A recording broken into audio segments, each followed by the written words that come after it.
जयंती मंगला काली भद्रकाली कपालिनी दुर्गा क्षमा शिवा धात्री स्वाहा स्वधा नमोस्तुते। आप सभी भक्तों को नवरात्रि की हार्दिक शुभकामनाएं। चौथा अध्याय, इंद्रादि देवताओं द्वारा जगदम्बा की स्तुति। ध्यान। सिद्धि की इच्छा रखने वाले पुरुष जिनकी सेवा करते हैं और जिन्हें देवता सब ओर से घेरे रहते हैं, जया नाम की दुर्गा देवी का ध्यान करें। उनकी श्री अंगों की चमक काले मेघ के समान श्याम है। वे अपने कटाक्षों से शत्रुओं को भयभीत करती हैं। उनके माथे पर चंद्रमा की रेखा शोभा पाती है।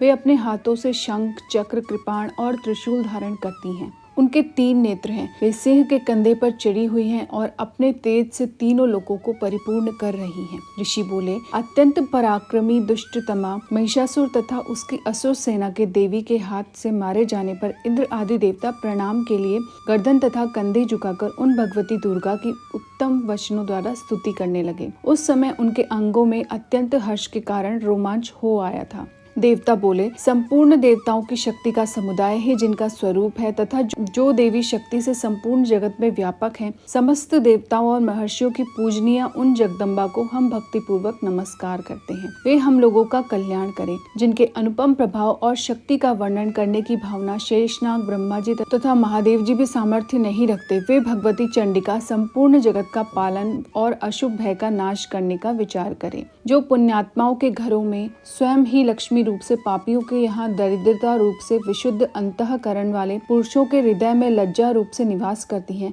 उस भगवती दुर्गा को हम नमस्कार करते हैं। देवी, विश्व का पालन कीजिए। देवी, आपके इस अगम रूप का असुरों का नाश करने वाले महान पराक्रम तथा समस्त देवताओं और दैत्यों के समक्ष युद्ध में प्रकट किए हुए आपके अद्भुत चरित्रों का हम किस प्रकार वर्णन करें। आप संपूर्ण जगत की उत्पत्ति में कारण हैं। आप में सत्व, रज और तम ये तीनों गुण मौजूद हैं, तो भी दोषों के साथ आपका संसर्ग जान पाते। आप ही सबका आश्रय स्थान है। यह समस्त जगत आपका अंशभूत है, क्योंकि आप सबकी आदिभूता अव्यकृता पराशक्ति हैं। देवी, संपूर्ण यज्ञों में जिसके उच्चारण से सब देवता तृप्ति लाभ करते हैं, वह स्वाहा इसलिए आप ही हैं। इसके अतिरिक्त आप पितरों की भी तृप्ति का कारण हैं, इसलिए सब लोग आपको स्वधा भी कहते हैं। देवी, जो मोक्ष की प्राप्ति का साधन है, अचिंत्य महाव्रत स्वरूपा है, समस्त दोषों से रहित जितेंद्रिय तत्व को ही सार वस्तु मानने वाले तथा मोक्ष की कामना रखने वाले मुनिजन जिसका अभ्यास करते हैं,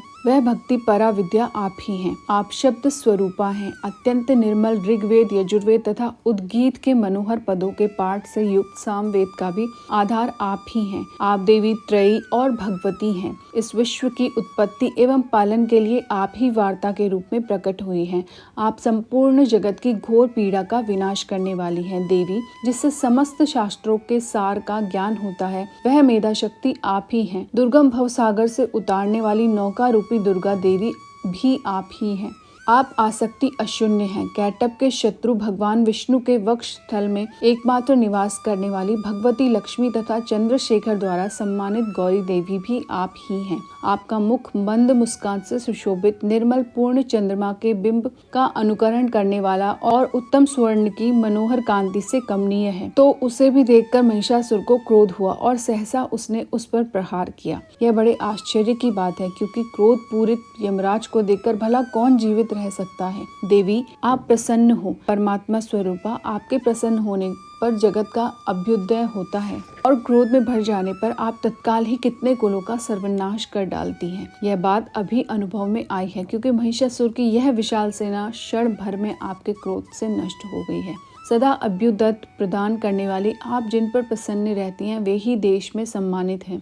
उन्हीं को धन और कीर्ति की प्राप्ति होती है। उन्हीं का धर्म कभी शिथिल नहीं होता तथा वे ही अपने स्वस्थ स्त्री, पुत्र और भित्तियों के साथ भाग्यवान माने जाते हैं।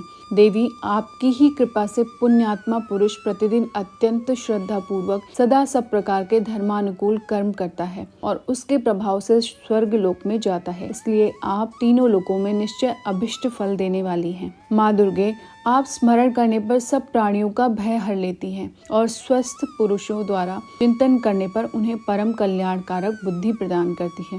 दुख, दरिद्रता, संकट और भय हरने वाली देवी आपके सिवा दूसरी कौन है, जिसका चित्त सबका उपकार करने के लिए सदा ही दयाद्र रहता हो। देवी, इन राक्षसों को मारने से संसार को सुख मिले तथा ये राक्षस चिरकाल तक नरक में रहने देने के लिए भले ही पाप करते रहे हों, इस समय संग्राम में मृत्यु को प्राप्त होकर स्वर्ग लोक में जाएं, निश्चय ही यही सोचकर आप शत्रुओं का वध करती हैं। आप शत्रुओं पर शस्त्रों का प्रहार क्यों करती हैं? समस्त शत्रुओं को दृष्टिपात मात्र से ही भस्मासात क्यों नहीं कर देती? इसमें एक रहस्य है। ये शत्रु भी हमारे शस्त्रों से पवित्र होकर उत्तम लोकों में जाएं। इस प्रकार उनके प्रति भी आपका विचार अत्यंत उत्तम है। खड़ग के तेज पुंज की भयंकर दीप्ति से तथा आपके त्रिशूल के अग्रभाग की घनीभूत प्रभा से चौंधिया का जो असुरों की आंखें फूट नहीं गई, उसमें कारण यही था कि वे मनोहर रश्मियों से युक्त चंद्रमा के समान आनंददायक आपके इस सुंदर मुख का दर्शन करते थे। देवी, आपका शील दुराचारियों के बुरे बर्ताव को दूर करने वाला है। साथ ही यह रूप ऐसा है जो कभी चिंतन में भी नहीं आ सकता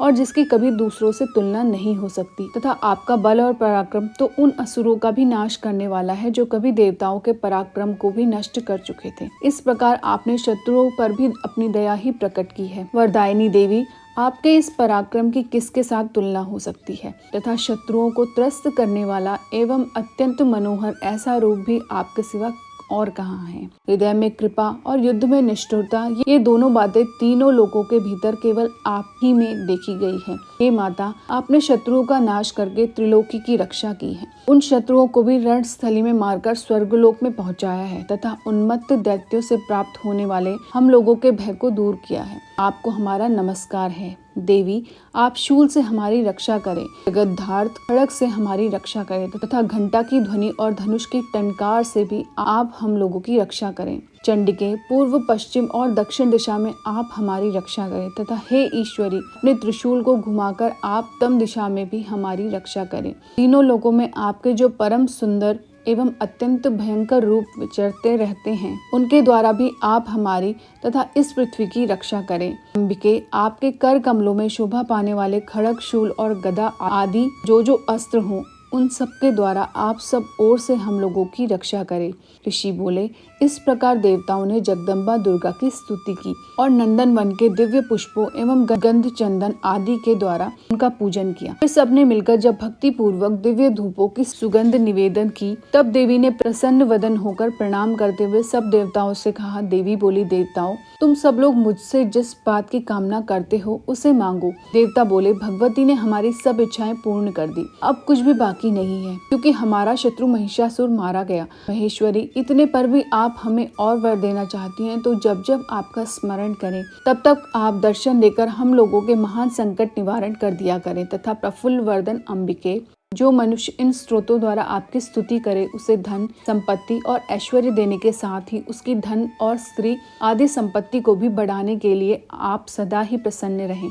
ऋषि कहते हैं, हे राजन, देवताओं ने जब अपने तथा जगत के कल्याण के लिए भद्रकाली देवी को इस प्रकार प्रसन्न किया, तब वे तथास्तु कहकर वहीं अंतर्धान हो गई। हे भूपाल, इस प्रकार पूर्व काल में तीनों लोगों का हित चाहने वाली देवी जिस प्रकार देवताओं के शरीरों से प्रकट हुई थी, वह सब कथा मैंने कह सुनाई। अब पुनः देवताओं का उपकार करने वाली वे देवी असुरों तथा शुंभ निशुंभ का हनन करने एवं सब लोगों की रक्षा करने के लिए गौरी देवी के शरीर से जिस प्रकार प्रकट हुई थी, वह सब कथा मेरे मुंह से सुनो, मैं उसका तुमसे वर्णन करता हूँ। इति इंद्र स्तुति नामक चौथा अध्याय समाप्त। जय मानव दुर्गा। क्षमा याचना परमेश्वरी, मेरे द्वारा रात दिन सहस्त्रों अपराध होते हैं, यह मेरा दास है, ऐसा समझकर मेरे उन अपराधों को तुम कृपा पूर्वक क्षमा करो। परमेश्वरी, मैं आवाहन नहीं जानता, विसर्जन करना नहीं जानता तथा पूजा करने का ढंग भी नहीं जानता, क्षमा करो। देवी सुरेश्वरी, मैंने जो मंत्रहीन, क्रियाहीन और भक्तिहीन पूजन किया है, वह सब आपकी कृपा से पूर्ण हो। जगदम्बिके, मैं अपराधी हूँ, किंतु तुम्हारी शरण में आया हूँ, इस समय दया का पात्र हूँ, जैसा चाहो करो। देवी परमेश्वरी, अज्ञान से, भूल से अथवा बुद्धि भ्रांत होने के कारण मैंने जो न्यूनता या अधिकता कर दी हो, वह सब क्षमा करो और प्रसन्न हो। सच्चिदानंद स्वरूपा परमेश्वरी, जगत माता कामेश्वरी, तुम प्रेम पूर्वक मेरी यह पूजा स्वीकार करो और मुझ पर प्रसन्न रहो। श्री दुर्गार्पणमस्तु। जय मानव दुर्गे।